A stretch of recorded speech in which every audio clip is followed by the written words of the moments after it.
వికారాబాద్ జిల్లాలో దారుణం చోటు చేసుకుంది. మధ్యవర్తిత్వానికి వెళ్లిన వ్యక్తిపై దారుణం చేసి ఘటన కలకలం రేపుతోంది.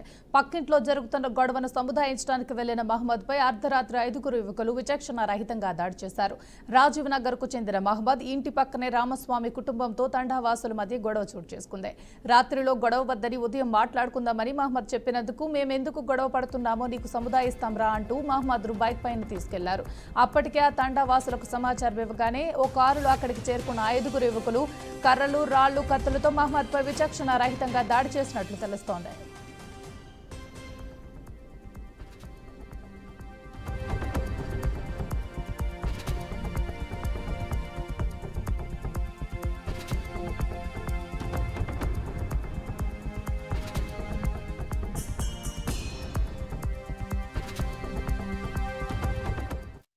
తీవ్రంగా గాయపడి స్పృహ తప్పిన మహమ్మద్ ను చనిపోయాడని భావించి అక్కడే వదిలేసి వెళ్లిపోయారు. కొంతసేపటికి స్పృహలోకి వచ్చిన మహమ్మద్ ఇంటికి చేరుకుని కుటుంబ సభ్యుల సహాయంతో 100 నంబర్కు కాల్ చేసి ఆసుపత్రిలో చేరారు. ప్రస్తుతం వికారాబాద్ ప్రస్తుత ఆసుపత్రిలో చికిత్స పొందినట్లు కుటుంబ సభ్యులు తెలిపారు.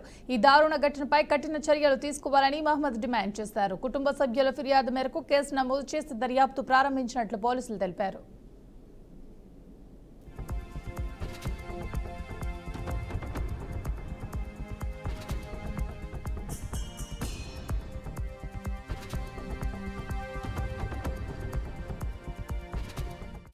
నాకు ఎవరు తెలియదు. మా ఇంటి పక్క గొడవ అవుతుండే. మా ఇంటి పక్కకు గొడవ అయితే ఆ లేడీస్ వాళ్ళు వీళ్ళు లంబాడోళ్ళ నాయక్ అంట ఎవరో రామస్వామి కొట్లాడుతుండ్రి. ఇక నేను అప్పుడు పోయినాక రామస్వామి భార్య వాళ్ళకి చెప్పాను, సంజాయించి పంపు వాళ్ళకి ఇంటికి ఇలా పొద్దున రమ్మని, ఎందుకు ఆడపిల్లలు ఉన్నారు కొట్లాడ పంచాలు అవద్దు అని అన్నారు. అనగానే ఇంకా అన్న ఎందుకు కొట్లాడతారు ఇక్కడ, పొద్దున రాండి ఎందుకు పంచది అని అని అంటే నీకు సంజాయించాలన్నారా అవి అని. నాకేదో సంజాయిస్తావు, పొద్దుల మాట్లాడుకోదా అంటే దాన్ని రోడ్ మీదకి వందా మీరు సంజాయిస్తాను గురించి అన్నాడు. అనగానే నడనపోదామని బండి మీద ఎక్కినాను. ఆ రోడ్ మీదకి చూసుకొని పోతాడు అనుకుంటే ఒక సగం తేజ ఫంక్షన్ కాదు తోలుకొని నా కొడుకులో ఫస్ట్ ఫోన్ చేసిండు. బెల్లిన్లలో వాళ్ళు 6 మంది వచ్చిర్రు. 6 మంది ఇతను ఒక 7 మంది కలిసి నాకు కొట్టేసిండు. చాకు కూడా ఉంది ఒక చేతిలో. కొంత కట్టెలు తీసుకొని ప్లాన్లో వచ్చిర్రు వాళ్ళు.